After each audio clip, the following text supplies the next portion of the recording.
ఇగో శ్రీవాణి ట్రస్ట్లో జగన్మోహన్ రెడ్డి గారు ఆయన ఈ పథకాన్ని స్టార్ట్ చేసినవాడు, ఈ సంకల్పాన్ని ఎత్తుకున్నాడు జగన్మోహన్ రెడ్డి గారు. శ్రీవారి ఆలయం కింద శ్రీవారి టీటీడీ ఏది శ్రీవాణి ట్రస్ట్ కింద మొత్తం 5263 పనుల్ని 5 ఏళ్లలో మంజూరు చేసిన మాట వాస్తవా కాదా? శ్రీవాణి ట్రస్ట్ కింద 5263 ఆలయాల్లో వివిధ అభివృద్ధి కార్యక్రమాలు, గుడి నిర్మాణం కానీ, లేకపోతే ఏమన్నా గాలి గోపురాల నిర్మాణం కానీ, లేకపోతే గుడిలో ఇంకోటి స్వామివారికి ప్రసాదం చేసేటువంటి వంటశాలలు కానీ, ఇట్లా రకరకాల కార్యక్రమాలు ఆంధ్ర తెలంగాణలో మొత్తం కలిపి 5263 పనులు మంజూరు చేయటం వాస్తవా కాదా? చెప్పలేరా? నోరు రాదా? 664.75 కోట్ల రూపాయలను మంజూరు చేసిన మాట వాస్తవా కాదా? ఆలయాల నిర్మాణం కోసం, ఆలయాల్లో వివిధ కార్యక్రమాల నిర్మాణం కోసం 664.75 కోట్ల రూపాయలు తిరుమల తిరుపతి శ్రీవాణి ట్రస్ట్ ద్వారా నిధులు కేటాయించిన మాట, మంజూరు చేసిన మాట వాస్తవా కాదా? చెప్పలేరా? నోళ్లు రావా? నేను చెప్తున్నా కదా, తప్పో ఒప్పో చెప్పండి. నేను చెప్పింది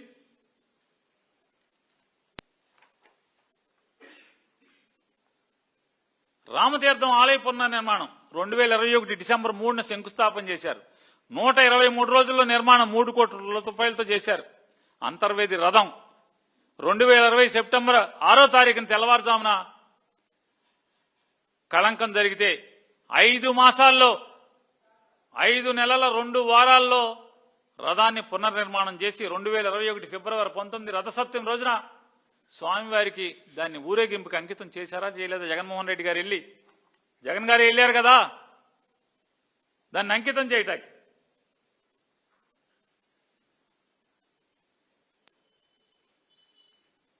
అంతర్వేదిలో జగన్మోహన్ రెడ్డి గారు ఆ రథాన్ని స్వామివారికి అంకితం చేసినటువంటి సందర్భం అది కాదా?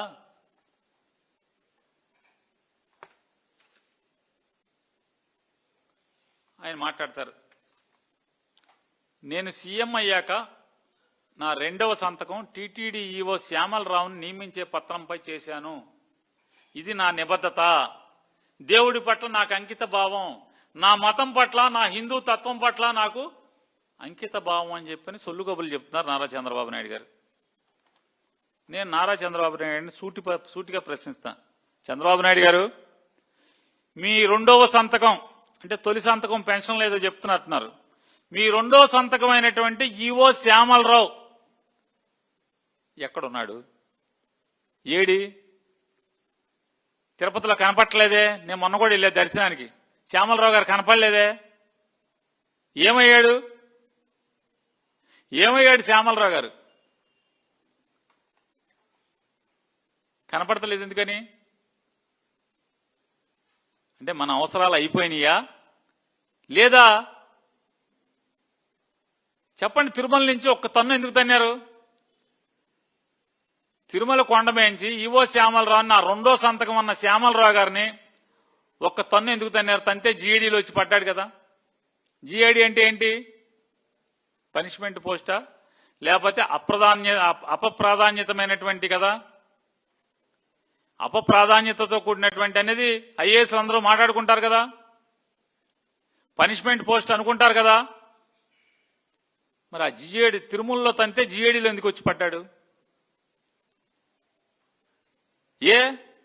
మనం చెప్పిన డైరీల దగ్గర నెయ్యి కొంటలేదా? అతను ఇష్టం వచ్చినట్టు కొంటున్నాడా? చెప్పండి సార్ చంద్రబాబు నాయుడు గారు. మీకు టునాయ్ కంపెనీగా ఉన్నటువంటి మీ దొంగ కంపెనీ అయినా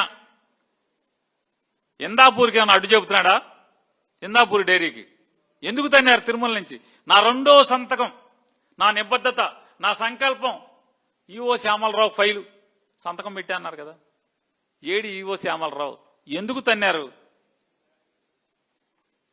లేకపోతే కొండ మీద ఏమన్నా స్థలాలు ఎవరికైనా దారాదత్తం చేయమంటే చేయను అంటున్నాడా?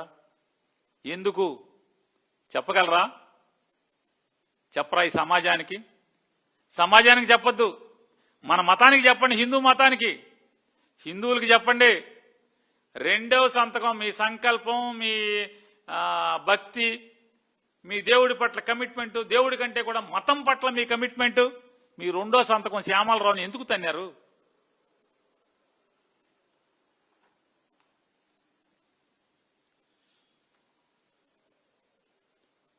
శ్యామలరావు గారిని వేసే అన్నారు, ఆయన జూన్లో వేశారు. ఆయన్ని జూలైలో 6వ తారీఖున ఒక 4 శాంపిల్ తీశాడు.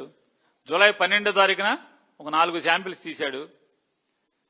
జూలై 16వ తారీఖున 6వ తారీఖు తీసిన శాంపిల్స్ రిపోర్ట్ వచ్చింది. జూలై 12వ తారీఖు తీసి జూలై 23వ తారీఖు వచ్చినాయి. NDDB national dairy development board వాళ్ళు ఇచ్చినటువంటి రిపోర్టు 16వ తారీఖు ఒక రిపోర్ట్ వచ్చింది, 23వ తారీఖు ఒక రిపోర్ట్ వచ్చింది. అవునా కదా? అంతే కదా? వెంటనే ఏం చేశారు? జూలై 23వ తారీఖు వచ్చిన తర్వాత జూలై 25వ తారీఖున ట్యాంకర్ని వెనక్కి పంపించారు. వెనక్కి పంపించారు కదా? వెనక్కి పంపిస్తే ఎక్కడికి వెళ్ళినాయి? ఎక్కడికి వెళ్ళినాయండి చెప్తారా? సిట్టు చెప్తుందిగా, పేజీలు చెప్తున్నారుగా, 35వ పేజీ, 44వ పేజీ, మీరు కొన్ని, మీ ఎమ్మెల్యేలు కొన్ని, మీ అబ్బాయి కొన్ని, సిట్టు రిపోర్ట్లో పేజీలు చెప్తున్నారు కదా. ఏమని? Preliminary charge sheet, final charge sheet, ఆ షీటు ఈ షీటు పేజీలు చెప్తున్నారుగా. దాంట్లో లేవు, అయ్యి ఉన్నాయిగా. ఏమున్నాయి?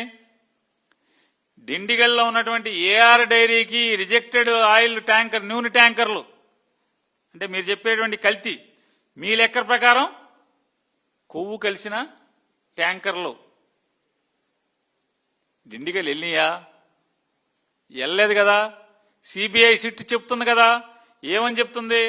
అవి సరాసరి వైష్ణవి డైరీకి దగ్గరలో ఉన్నటువంటి రాఘవేంద్ర క్రషర్లోకి వెళ్ళి ఆగినాయి అని చెప్తుంది కదా.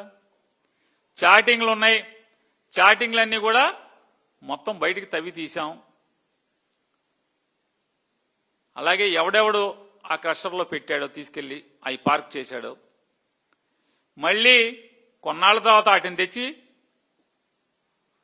వైష్ణవి డైరీలో లోపలికి తీసుకొచ్చి వైష్ణవి డైరీలో ఉన్నటువంటి సైలోజుల్లో ఇదంతా నింపి మళ్ళీ దాన్ని తీసుకొచ్చి తిరుమల వైష్ణవి డైరీ పేరు మీద అదే నెయ్యిని తీసుకొచ్చి అమ్మారా? అమ్మలేదా? మీరు కొనేశారు కదా. మీరు, శ్యామలరావు గారు, పవన్ కళ్యాణ్ గారు, చంద్రబాబు నాయుడు గారు, మీరు, పవన్ కళ్యాణ్ గారు, నారా లోకేష్ నాయుడు గారు, బిఆర్ నాయుడు గారు, శ్యామలరావు గారు కలిసి ఆ నెయ్యిని కొనుక్కున్నారు. ఏది?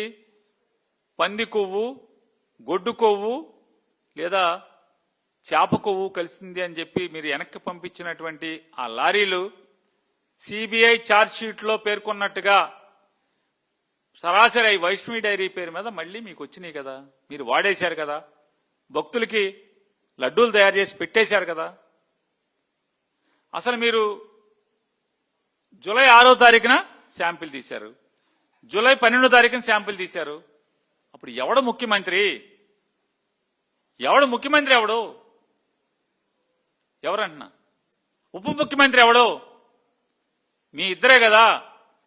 ముఖ్యమంత్రిగా నారా చంద్రబాబు నాయుడు గారు, ఉప ముఖ్యమంత్రిగా పవన్ కళ్యాణ్ గారు. మీరు ప్రభుత్వంలో ఉండగా మీరు రెండవ సంతకం చేసినటువంటి ఈవో శ్యామలరావు గారు ఈవోగా ఉండగా ఆ లారీ వస్తే దాన్ని జగన్మోహన్ రెడ్డి గారికి అంటగడతారు. ఈ పాపం జగన్మోహన్ రెడ్డి గారు దాన్ని మాట్లాడతారు. ఏమంటారు? ఇంకా ఈ కంపెనీ ఎవడైతే ఏఆర్ డైరీ కల్తీ కలిపాడో ఆ ఏఆర్ డైరీ వాడు ఎప్పుడెప్పుడైతే నెయ్యి సప్లై చేశాడో ఆ నెయ్యి మొత్తం కూడా అపవిత్రమైందే, అది కల్తీదే, దాన్ని వాడేశారు అని చెప్పని మీరు మాట్లాడుతున్నారు. నేను మిమ్మల్ని అడుగుతున్నా సార్, మరి ఏఆర్ డైరీ వాడిది మొత్తం అయితే మీకు తెలిసి మీరు తిరగొట్టినటువంటి 4 లారీలు మళ్ళీ వైష్ణవి డైరీ పేరు మీద మీరు వాడేస్తే ఎవడు పాపాత్ముడు అని అడుగుతున్నా. ఎవడు పాపాత్ముడు? ఎవడు ఇప్పుడు?